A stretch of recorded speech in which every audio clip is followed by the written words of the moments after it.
Inclusive Product Management Fellowship is trying to help product managers make their products more inclusive of different identity groups and their needs. This has been digital products across different sectors like agriculture, education, health, governance, etc. And we've tried to do this through providing research and any prototyping support to organizations. This might be both social research support and also technical support in terms of developing Figma prototypes, etc.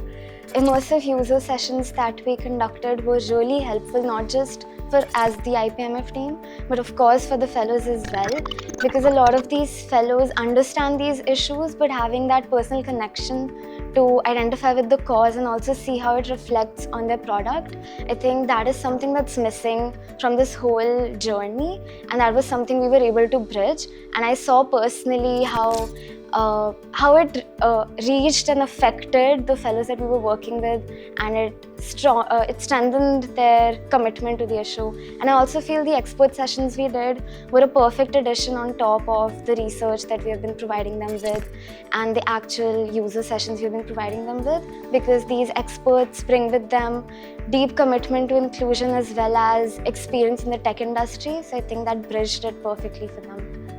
When we have an AI chatbot, two elements, AI and the use of a mobile phone, how do you then make that accessible to people who are digitally maybe not very literate, and also people from different identities who might not have the same amount of access to technological devices? So women, for example, people from different caste backgrounds, and intersections of all of these identities. One problem statement that we are working with is for kids, so that they can learn through gamification, and that we are doing it especially for visually impaired and hearing impaired kids. So originally the product is already accessible for younger kids, but now we are focusing to make it even more accessible for kids who are visually and hearing impaired. As a design student, I found myself getting a chance to interact with product managers from the industry and getting a chance to see how design can influence not just the product but also the initiatives outside the product, which are very important for any user and the customer.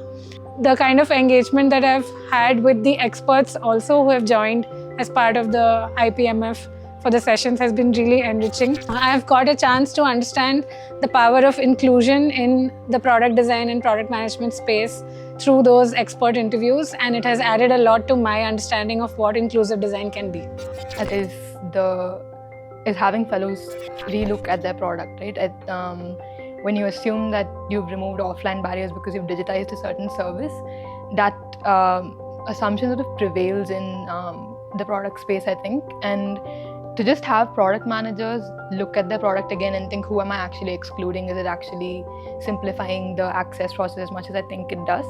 I think that itself has been very useful for them to look again at what their product might be doing to, in some cases, minimize the access gap that exists, and in other cases, widen it, right? You might be giving more access to people who have always had access, and therefore widening the gap. And I think a good example is in the case of governance apps, where citizens are expected to raise complaints and claim their rights, but what often ends up happening is that the people who are using these apps to complain are just the well-read people who are aware of their rights and feel entitled to claim it for any number of reasons.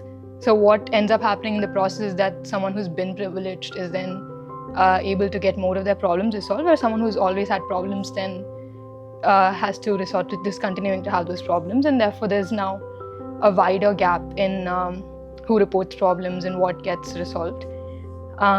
What's not worked within the fellowship is that I think this sort of mindset shift and so many of the conversations we're having, as much as they're important, I think they're also very often abstract, and that's also, I think, because the entire concept of inclusion within digital products itself is so new that it's hard to imagine what the digitized version of inclusion can look like.